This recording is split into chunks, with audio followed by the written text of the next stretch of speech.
Ame gurra tu lava ega. Lava nam dua itu kabun juru kurban. Ela raba ka chipsi. Ela. Laga lah. Sai. Murre.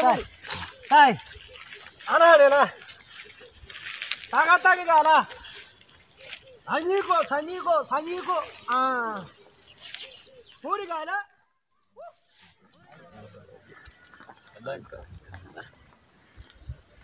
Yara mata. Maalo jetta. Nama. Kotu me kotu. Malima amara nawamda. Kotu me debita. Ya. Ama ke sana nawamda mali sirit. Kotu waaqayyo si waame ana miti. Mal taati mali. Akami wansa. Kotu me. Guyyaan kee gaara jirti kot. Guyyaan kee gaara jirti. Maalo jechaa jirta. Amaan jira.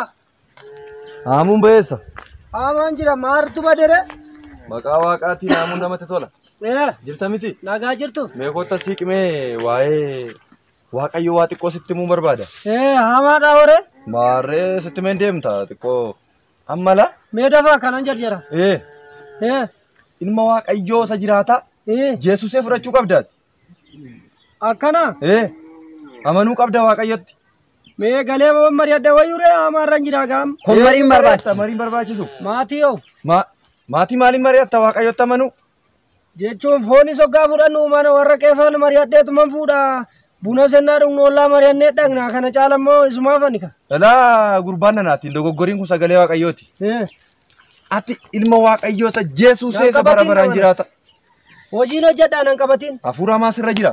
Maala biilaan ija na seene amma beekta meenaa baasi. Si keessatti amma xiqqoo yeroo xiqqoo booda. Miti. Nan kadha saafisan. Eeshi bakka eeshi. Ati hin beektu garuu waa'ee kee waa baay'een kadhadha. Eeshi naa kadhadha akkas taanaan rakkoo. Hin fayyita deebinee wal agarra. Nan dhukkubu. Waaqayyo fudhata jechuudha itti yaadi. Eeshi nan fudha mari'adhee fudha itti yaadeen. Deebinee wal agarra. Tole eeshi. Maali. Sirrii isaa miti.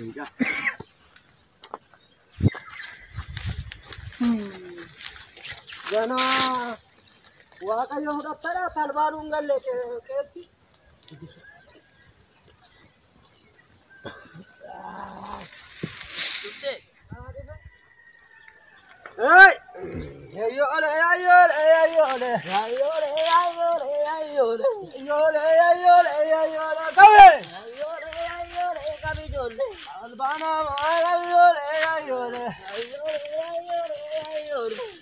Kana shi gara ka gurba sai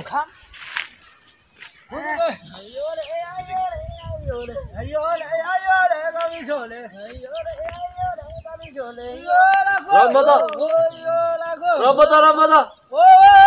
Naguma jirta. Nagada jirta fayyada hamana majariya. Mee kootu mee maali sanbata maali famta? Maali asiritti? Mee as kootu mee kootu. Hamana kana yoo mana maka. Kootu namta maali sirriin gooneeti irraa sanbataa namtayyuu. Kamaatu. Maqaan koo Yohaannisi. Maal jettara maali atoo yoo mana maka asiritti biyyi nama marmooloo. Maaltu si waame ana malee namni biraa kan si waame jira moo? Tokko dhufee nama narratti mataa narratti ciree deeme akkantiniitti kunoo narratti lallabaa moo isa daraasha minaamina dhansunan waan mosaa yuun beeku kunoo. Maaliif isa dhageessaati guyyaan sanbanni eebbifamtuun guyyaarraa hojiin hin danda'amu. Maal goonaree akkam goona hamaadha silaa saatii isaati akkam goona. Hamaa saatii isaallee waqtiin isaa sirruma hamaadha garuu har'a guyyaatti waaqayyo boqotedha boqonnaa. Nama natti wajjina tokko natti yaa olee deeme hojiina dhaabe atis hojiina dhaabuuf immoo akkami waan saa. Lakkani moonatti argamtan. Mana amantaatti akka deddeebituufi. Waa'ee mana amantaa keessi hin beekoni mana amantaa maanni. Hojiidha bakka hojiidha jireenya waan hojjetanii nyaachuudha bakka. Sirriidha hojjetanii nyaachuudha nama jiru garuu sanbanni hin eeyyamamtu beekte. Sanbata guyyaatti waaqayyo guyyaa ja'a hojjetee sanbata boqotee guyyaa galateeffannaati guyyaa irratti waaqa kadhannuudha. Innaa kadhatu kaani maattan beekareani. Eenyunni? Waaqni inni itti boqotu jette innaa boqotu ani yooman boqodhe. Waaqa isuma si uumee fi isuma na uume san lafas minaan kanas uumetu boqote guyyaa har'aa guyyaa sanbataa jechuudha isaafi. Maal goona ree inni boqote? Kanaafuu sanbata isa galateeffanna malee hojiidhaan miti jechuudha kan nuti dabarsinu. Inni boqote nuti immoo hojii dhiifnetti isa bira oolla. Ka waaqa kee waan ta'eef dirqama isa galateeffachaa oolta irraa. Nama namaattan deebi'a dhiifama naa godha lakki Daarirraa qotuun koo ani koo akkanan seene namni kunis oo dhufe na dhaaba kunis oo dhufe na dhaaba yooman hojjedha gaa. Ay sanbata hojjechuun kee duraanuu ni balleessite beekte. Araan dogoggorre. Lakki gara mana waaqaatti deebiiti. Sirrii dheega mana hin balleessine. Waan isaa yeroo barattee booda akkamitti akka dhiistu sii gala beekte amma kunis haasa'eedhaaf kaan hojjedhu yoo sin jedhe sirrii miti namumti hojjedhu sin jedhee si gorse matumti isaayyuu dogoggoraa waan ta'eef isa akkasitti fudhatiniiti gara mana waaqaatti deebiti guyyaa sanbataa kabaji. Manatti illee deebi'eedhi gaa mana waaqaatti maalan deebi'a hamaa keessaa ba'i gara manaatti deebi'eedhi gara mana waaqaatti deebi'eedhi waaqni kamiinnoo eessatti galaan achitti gala. Waaqni isaa samiirra jiru. Haami mi'aanan dhufa. Inni odoo dhiisettee iyyuu gaariidha har'a. Maal taate sumallee wayyoo garuu maali tokko nama akka nama sargii dhaquutti suufiitti naqee karabaataatti naqee isatu fuudhaatti nama lamaan jiru. Ani waan masaayyuu wallaale ati immoo simboo qabda yoo maan jettu babbareeddee jirta. Egaa sirruma manni amantaa keenya seera qabdi dambii ittiin bulmaataa qabdi isaan deemti malee akka barbaadee biyya lafaa hordofuudhaan miti hojii hafuuraati kan keenya beekte. Haa ta'u shimee erga jettee. Mee gara fuulduraatti gara mana waaqa kottuuti waa'ee waa hundayyuu ni baratta. Hojiin fixadha gaa hojii fixadheetuman dhufa. Ishee amma jalqabdee xumuradhutuma kottu. Har'a nan xumuradha mitire. Yoo fedha waaqaa ta'e xumurachuu dandeessa. Eeshi bakka ishi nagaa ta'e. Nagaan turi bakka. Nagaa ta'e maaliya? Eeshi. Kuni jiruu na dhoowwee maalan hojjedhan jedhamoo akkaman godha gaafini. Jiruu dhabeen oolaa.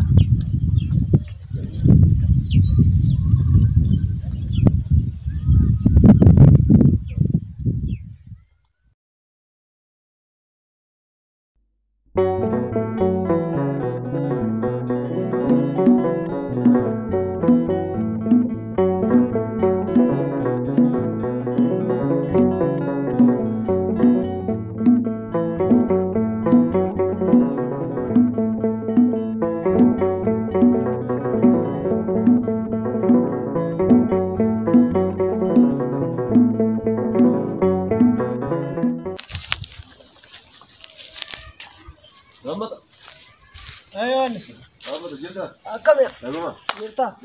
Fayyaadha. Jirta? Nagaa galata isaa. Akkam? Nagaadha. Jirra galata waaqayyo akkam? Akkam eessaa deemte immoo? Asii gara mana kiristaanaa kana geenyuuf akkamiti? Miti. Maali? Akkami manni kiristaanaa akkami naguma? Baara baay'ee namatti tolaati. Maaliif hin dhuftu sirriitti yookiin dirriitti daandirra teessaa gara waaqayyootti yoo deddeebitee waaqa kadhatte maal rakkoo qabaate moo rakkina wayii jira? Naannoo faa rakkoon qabu bakka rakkina hin qabu. Akkami maanni waanuma isaatu naan galle beektee ani garumatti an gorusaan dhabe. Gaaffii siin galle yoo jiraate na gaafadhu sittan hima waa'ee amantii kanas ta'e isin hin jenneen amantiin maal jechaa jirtu? Pastor. Naguma jirtu. Kamata. Baako wajjin jirtu. Maal gochaa jirtu? Ay mucaa kanan xiqqoo ishii waa'ee amantaa kanaan gorsaa jira beekte. Amantii maal gorsita ree kottaa waaqayyo fudhaa malee. Ay waaqayyo fudhadhaa jechuun keessa waaqayyo. Gara moosin. Ay akkas miti. Waaqayyo fudhadhaa kan jettu waaqayyo kumtaala yookiin immoo carqii yookiin nyaata miti akka salphaatti deemamee kan fudhatu miti. Obboleessa kooti dogoggorteetta. Sin fudhachiisa kottu. Kottu haasaa deemna kottu. Haasaa inaasu waaqayyo fudhadhaa kan beena hin amantu waaqayyo fudhattu. Miti. Waaqayyo fudhadhaa eessa mana jira waaqni? Beena. Mana maalitti fudharee kumtaala hin finne maali? Dhiisatti. Akkamitti fudharee? Babal'iseen sitti himaa? Waaqayyo ifu. Siigala? Waaqayyo ifu. Toore. Amma waa'ee waaqayyooti gadi fageenyaan hin beektu. Kun keessan isaa. Maal jedha seefi? Amma hoosii ife malee hin beektu jedha. Barumsa si barbaachisa. Akkasii. Qoyaan jedhu. Atillee naa mormitaan numtuu sitti dhufee asi mormoo waan isaa wallaalee. Waaqa fudhadhaa ganda keenya. Waaqayyo fudhadhaa kan jettan sini waaqayyo durumaan durseeyyuu raammoon lafarra jirtu yuu na beekti jedha isin fudhadhaa kan jettan miti namni gaafa dhalaterraa kaasee waaqa uumaa isaa hin beeka. Amma akkas goona. Gara mana qodeemetti misaa si nyaachaarra waan tokko isinitti meen waaqayyoon fudhattu jechuudha si namantu. Waaqayyo achumaan baannee gallaa. Amantii ishii sirrii fudhattu. Amantii ishii sirrii amantaan tokko cuuphaan tokko. Afurri hamaan si qabateera natti mul'achaa jira. Afurri hamaan irra hin jiru. Si qabateera si. Ani afura qulqulluun kanan guutamedha malee namni gaafa dhatu afura qulqulluudhaan guutame malee afura hamaadhaan miti. Amma afurri hamaan qaama kee muluu isaa to'ateera naan jechaa jira namni. Waaqa si jedhe. Beenu si ibsa beenu. Gara mana qodeena kota misaa nyaatee. Bakka kottu amalee nun kadhanne. Isa miti manni kee na dhaggeeffadhu sitte nama. Misaa nyaadhaa nama beenu nyaattu maaddiin kee maaddii eebbifamaa miti. Maaliif fakkeenya iftii fi dukkanni garaagarummaa akkuma qabu. Oh my god. iftii fi gara ifii dukkanni garaagarummaa akka qabu ani fi atis akkasuma garaagarummaa qabna nu gidduu sisuma Jira bakkaasi. Jira. Siin dukkana ture qabateera. dukkana miti anaan ifatu jira sa'aatii kamiyyuu Beenam kottaa. mana keessan mana keessan Maaddii Kottu bakka waan jedheef sirna maara kattiyaa. Kottaa seena. ati waan isaan jedhan fudhatu Kottaa seena. Kottaa. kanaaf wayyuu ati amantii jedhamu kana fudhatu taasisi dhugaadha amantii ortodoksii kiristaanaa Garuu kitaaba qulqulluu baatee gisee deemu immoo nama sodaachisa. Dhugaadha amantiin yoomiyyuu ta'a. kitaaba qulqulluu ni qabatu garuu immoo keessa isaa dubbisanii hin beekan si gade Garuu mayyattan amantaan tokkichuma miti Ati garuu. obboleessa koo ati waan isaan jedhan hin dhagayin. Maqaa waaqayyootiin waaqayyo fudhadhu amani. Eesh bakka eesh. Bakka kottaa seena. Ni seeraan kee. Kottaa. akkasin jedhin amantii dhugaa kitaabni qulqulluu maal jedha karaa irratti bahaa Seena. Kottaa. Darba akka isaa fira sana ta'a.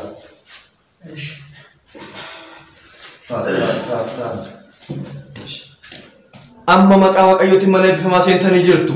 Ameen. Ameen na'u. Mo'atti beeknaree nuti jedhime. Guyyaan irra baay'ee.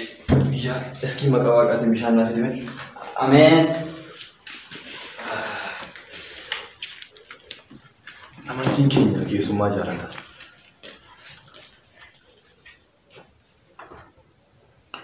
Maqaa waaqayyoo haa eebbifamu. Ameen.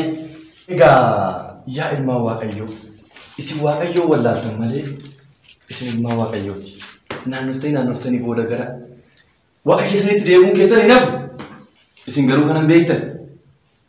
Amma ati obboleessi koo inni ammatee amantii qaba amantii isa dogoggoraa ta'u malee booda naannee gara keenya dhufa. Ati akkumaan oliif gaddeemta amantii hin qabdu. Mee qoy waan isiniin jedhu waani. Inni kun kophaa koottu gara ortodoksii. Ati gara koottu Ati ansaa dhagaye. qaalluun kophaa koottu ofan cira moo akkam godhaga moo addaan gara sii ta'u kutadhu siree ofirraa cira inni gara tokkotti sii. Ati waaqayyo wajjin jiraachuu barbaadda yoo ta'e. Sirruma maarree isaanis waaqayyo jedhu. Innis na gorsaa wal Dogoggoran. Gara ilma waaqayyoo. Bakka ankee dogoggora ishi ankeetti immoo nan dhufa. Akkasi. Inni sunis immoo nama akkam godha loona waan. Akkas goonaa. Amma laaqana nyaannee booda haasofnu bal'isnee. Isa jedhame isa fidame. Isa barbaada. Laaqana nu barsiisi. Fiddee. Ta.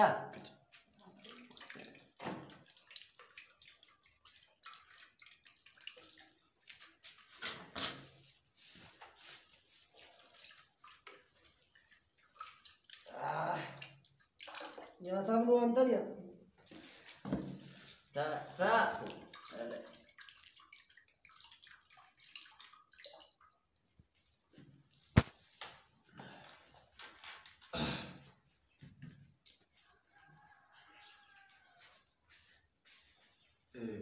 Kabadhaa.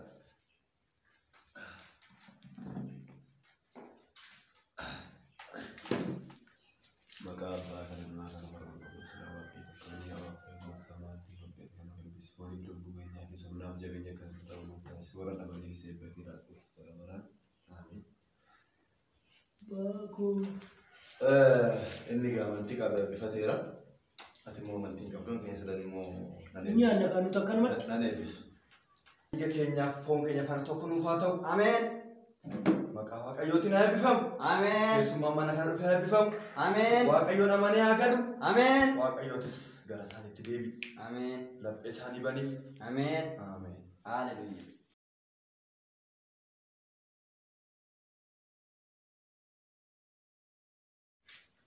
Jesus. Maqaa gooftaati. Maqaa Yesuus. Maaddiin keenya garam deemu? Maqaa Yesuusin hafuura hamaa sin faana mana kana seenee maaddii kana sirraa fuudhe. Unufaana mu. Hin deemne. Maqaa gooftaatiin maaddiin kun hin deebi'e. Ameen. Yeroo xiqqoo booda hin deebi'e. Ameen. Isin kanaa mana seexana hamaatu fuudhe sirraa. Maaddii bira nuuf ittisiisi. Nuti garuu waan masin nuuf iddaan nyaachaa jirra. Hafuura hamaa sirra jirutu natti maadha waaqayyo. Yaada keetti. Ani foon keetti miti lubbuu keetta namana. Nama nyaatiin Ati jette foon keetiin na sobaa jirta. Sibiraan kaawwaa ta'uu baate. Nyaata kana nyaatii yoo jette nan kaa'u. Taayyaa qoodda. Maaddichi hin deebi'an nama ka'e. Hin deebi'e. Eenyu fuudhe? Hin deebi'a seexana fuudhee dhokse. Hin deebi'a. Amma deebi'e yeroo dhiyoo gidduutti. Adeemu. Kunoo isin dhufe nyaadhaan biraayyu. Yaalma waaqayyoo waaqayyo sin amansiisuudhaaf maaddii kanas isin jalaa dhokse. Sababaaf ittiin gara isaatti isin deeffachuudhaaf isin garuu amantanii gowwoota. Waaqayyo dhoksee kan. Dhageessaa hin deebi'a yeroo dhiyootti maaddii alaatti kan ka'e eebbisa. Ammas ganaa dhaabbattaa. Haa eebbifatan. Maqaa waaqayyootiin maaddiin kun eebbifamu. Ameen. Qulqulloota nuuf haa ta'u. Haa ta'u. Hafuura foonii dhiiga keenya faana tokko haa ta'u. Ameen. Maqaa ilma waaqayyoo isa bara baraan jiraataa Jeesuusin haa eebbifamu. Ameen. Maqaa Yesuusin maaddiin kun haa eebbifamu. Ameen. Maqaa Yesuus Kiristoosiin maaddiin kun lammaffaa si dhabameera.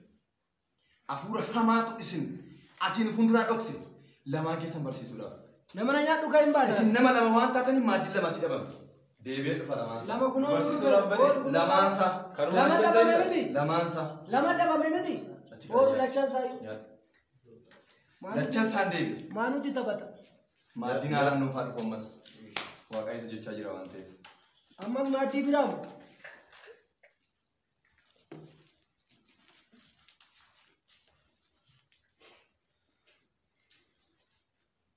Pastor. Yesus tu fida isaan malama bade sana hin jenneeti. Anuu san sayi. Maaliif fidere osoo bishaan?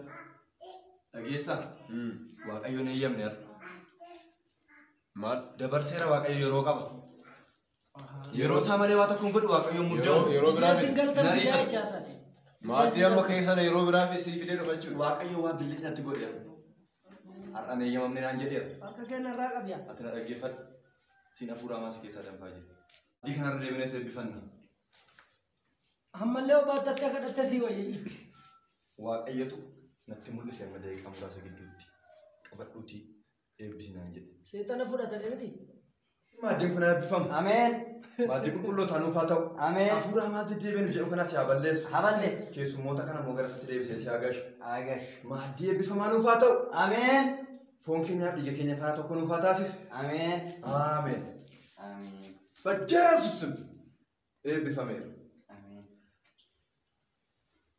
Maqaa Yesuusin nyaanni kee deebi'uu eegaleera. Ani humna Waaqayyoo maaddiin kee deebi'uu eegaleera. Isin fayyifachuudhaaf yoo Waaqayyo. Ameen. Jeesuusin. Hin deebi'a ganaan nafes. Inni minaani rakkoo Agartee deebi'aa jira. Isa kana nyaadhaa minaan Deebisa Waaqayyo. Inni aadee buushi bakka nyaadhaa. Ilmi Waaqayyoo ni jiraataan hin deebisa. Maaloo kinu jalaa kaasaa yookiin nyaadhaa. Ameen nam. Maatan beekaree waasa. Jireenyi kun maal fakkaata? Jireenyi baay'ee namni Waaqayyo qabu jireenya ittiin ulfaatu. Ati hin beektu. Bishaanicha nuu kennaame. Hafuura hamaa sirraa kolfa. Bishaan isaan dhugan fidiif kanan dhuganii waan ta'eef. Ambe suuqiidhaa bitama moo ammaasiiti? Kunoo arganne irra bakka adiifama ilaallee isa kana. Kan hafuura qulqulluutu irra jira. Isarra moo? Isin hin beektan garuu. Kanan naa eebbisaa qaba. Maqaa Yesuusin eebbifameera. Dhugi qulqullaa'eera. Kanuma. Eesh. Kootu taa nyaata.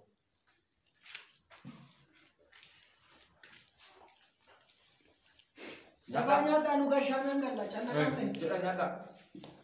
Dhufne. Isaanii farra nyaanni samiirraa dhufee fiira. Hankeenya kun asuma lafarraa agartee mitiire. Waan isaan beekamu. Dhugaa jiru agartee miti. Nama rifaasisaasi nama naasisaasi. Dhugaa jiru agartee miteeti. Garuu gaa'ee ganaan laala. Beekamu. Asumaa jalqaba dhugaan. Dafii nu gashee dhimmee sumatutti dhiyaata. Rakkoon qabu nyaata. Hin deemne. Obboleessi kun dhuguu gadi maaddee bifamaa kana nyaadhooti. Nyaadheera nan kuufe. Siin kara dhaganaatiin fayyita. Na dhukkubaallee jiru garuu nan fayyada. Oduu maaddii kana nyaachaa jiru Waaqayyo waan aan jedhe. Maal jedhe laata? Maala mucaan kun fayyaa jira daandii fayyinaatti deebi'aa jira naan jechaa jira. Callisi nyaadhu. Eesh bakka fayyuun barbaadu reeni nyaata kana biddeen kana nyaaddee waan fayyee rakkoo maal qaba? Biddeen samiirraa dhufe jechuun isa kana. Kanama. Isuma amma samiirraa deebi'e sana badee. Maaloo nyaadha nyaanne kana taasifama. Eesh. Akka horii badee gadi biddeen. Dinqii Waaqayyooti. Hafuura hamaa siin faana seenee fuudhee. Waaqayyo immoo fidee deebisee gadi deebisee. Deebisee sirrii. Maaloo na dafii na baasi dersa ko dafii na baasi. Pastor. Maal ree nyaatichi badee sana maal eeguu dide eegaa jirra bartee. Ina garree fagi maasaa deebi'eera. Waaqni gimmaasha deebiseeti gimmaasha immoo fudhatee ofii nyaate moo akkamiin dure? Jarjartuun kana rakkoon keessa waaqayyo yeroo qaba. As jedhee deebisaa. Amma hin deebi'a. Nyaannee xumurree bishaan harkaa fidii sinan eebbisaa. Erga booda deebi'a. Yeroo qaba. Suuta deebi'a. Anamma eebba isin kennuu qaba waan asi dibuun qaba fayyada. Ani immoo nan jedhu. Nyaatuma kanarra hamma kana turaniituma akkanumatti nyaattuu gisuma kan. Yoon keenya waaqayyo eebbifamee dhufa waan ta'eef. Am keessan hin barakatu sin jalatti. Eshi saayinaan badee sunis ilma mee saayinii cumuu siifaa galu saayinaan tokkoon guurrame. Innuu karaa hafuura hamaa karaa biddeen illee mana namaa dhaqanii kadhatu saayinaa kadhatu. Innuu hafuura hamaa karaa keesseen asii bade. Hin deebi'a. Saayinaa lama miti kunoo. Amani. Kaasi. Saayinaa lama dhabdee miti. Midhaan immoo rakkoon qabu haabatu bakka dhiise. Amma ati waan atti nuti saara waaqayyo. Maaliin immoo lafa. Eekii waan dukkana wayii marse malee fayyaa jirtaan siin gallisi. Dukkana wayii marse. Irraan si haqa isaan waan asi deemuun qabu. Maali gaa. Obsii waaqayyoon eeggadhooti. Ish. Haasa'an baay'isii. Ish. Waa'ee waaqayyoo baay'ee beektu. Maaloon kana maaloo qeedamaatti hafnee maal. Harka eegan.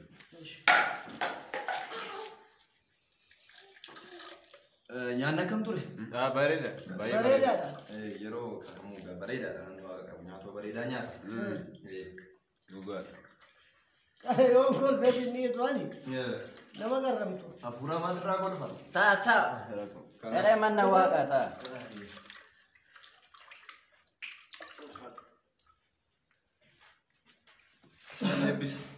Ayyo maaddii kana waan nu laatteef maqaan waaqayyo jiraata bara baraan maqaan Jesuusee kan galatoomee haa ta'u. Ameen. Ameen na'u. Ameen. Ameen jedha. Ameen. Eebbifamaartu. Ameen. Isin lamaan isa eebbifamaartu ameen jedha. Ameen. Waaqayyo waan ati ibsaara waa'ee keessan. Mucaa inni kun hin fayyita jechaa jira. Ameen. Amma bal'inaan asii kadhadha. Waaqayyo zayita dibataa dibinaan jechaa jira. Ameen. Nan si diba. Karaa fayyinaatti dhufaa jirta. Ameen. Garuu waaqayyo yeroo qaba. Waa hundaafuu yeroo qaba. Yaa waaqayyo. Yaa waaqayyo. Waaqayyo bara bara. Kan galatoome nuuf haa ta'u. Ameen. Ameen. Ameen.